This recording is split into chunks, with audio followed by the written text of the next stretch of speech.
বিকেলের নাস্তায় এরকম মুচমুচে মজাদার ক্রিপসি পটেটো বল থাকে তাহলে কেমন হয় বলেন তো। এক কাপ চা আর পটেটো বল, বিকালটা পুরো জমে যাবে। তো চলুন কিভাবে এই নাস্তা বানিয়েছি আপনাদের মাঝে শেয়ার করি। মাত্র 5 মিনিটে শুধুমাত্র 3টি আলু দিয়ে বানিয়ে নেওয়া যায় শর্টকাট উপায়ে সহজ এই নাস্তা। তেমন কিছু নেই, প্রথমে আলুগুলো ধুয়ে নিয়ে আমি কড়াইতে বসিয়ে দিয়েছিলাম, এরপর ভালোভাবে সিদ্ধ করে নামিয়ে নিয়েছি ঢাকার উপর। সিদ্ধ করা আলু গরম অবস্থায় চোচা ছাড়িয়ে নেব। আলু চটকানোর সময় যেন আলু গোটা গোটা না হয়ে যায়। পটেটো বল ফ্রাই করার সময় আলু ভিতরে গোটা থাকলে খুব একটা ক্রিপসি হয় না, এই জন্য আলু হালকা গরম অবস্থায় ভালো মতো চটকে নিতে হবে। এরপর একটা মাঝারি সাইজের পেঁয়াজ নিয়ে নেব।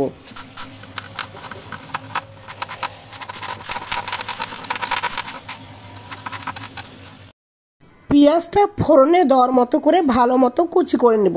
তারপর নিয়ে নেব 4 থেকে 5টা কাঁচামরিচ। ভালোভাবে ধুয়ে নেওয়া কাঁচামরিচগুলোর বোটা ছাড়িয়ে নেব।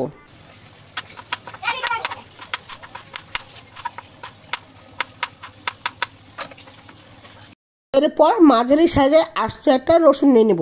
রসুনের চোচা ছাড়িয়ে নিয়ে সবগুলো রসুনের কোয়া কুচি কুচি করে কেটে নেব।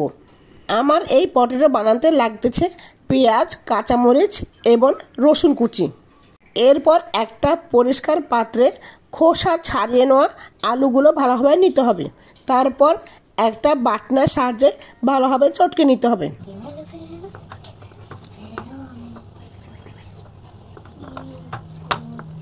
আলু ভালোভাবে ম্যাশ করা হয়ে গেলে এবার পেঁয়াজ কুচি, মরিচ কুচি, রসুন কুচি দিয়ে দিতে হবে। সাথে গুঁড়া মশলা হিসাবে কাশ্মীরি লাল মরিচের গুঁড়া 1/2 চামচ, স্বাদ মতো লবণ, ধনিয়া গুঁড়া এবং 1/2 চামচ জিরা গুঁড়া অ্যাড করে দিতে হবে এবং 2 চামচ হাইকো ব্র্যান্ডের কর্নফ্লাওয়ার ব্যবহার করেছি। আপনারা যে কোনো ভালো ব্র্যান্ডের কর্নফ্লাওয়ার ব্যবহার করবেন।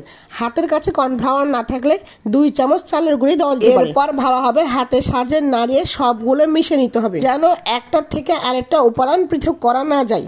এরপর হাতের তোয়ালেতে সামান্য সরিষার তেল মাখিয়ে 2 হাতের তালুর সাহায্যে ছোট ছোট করে নাড়ু বানাতে হবে। সবগুলো বল যাতে সমান হয় তার জন্য আমি মুঠো মুঠো করে প্রথমে ডো বানিয়ে নিয়েছিলাম। একে একে সবগুলো পটেটো বল বানানো কমপ্লিট হয়ে গেছে। এবার ভালোভাবে ফ্রাই করে নেওয়ার পালা। চুলাতে কড়াই বসিয়ে তেল গরম হয়ে আসলে একে একে সবগুলো বল ছেড়ে দিতে হবে। চুলার আঁচ মিডিয়াম টু লো হিটে রাখতে হবে যাতে সবগুলো বল ক্রিপসি হয়। আলুর ভিতর কাঁচা কাঁচা ভাব থাকলে সেটা কিন্তু ভর্তার মতো টেস্ট লাগবে। হালকা হিটে ফ্রাই করতে হবে এবং বেশ কয়েকবার ছাঁকনি সাহায্যে নাড়িয়ে চাড়িয়ে উল্টা পাল্টা করে দিতে হবে। কে আমার সবগুলো বল ফ্রাই করা হয়ে গেছে, কি সুন্দর কালার চলে আসছে। এরপর ঝটপট পরিবেশন করার পালা। বিকালের নাস্তায় পটেটো বল আর সসের বাটি হলে আমার ছেলেদের আর কিছু চাই না। এখন আমার পেজের সাথে থাকার জন্য অসংখ্য ধন্যবাদ সবাইকে। আসসালামু আলাইকুম।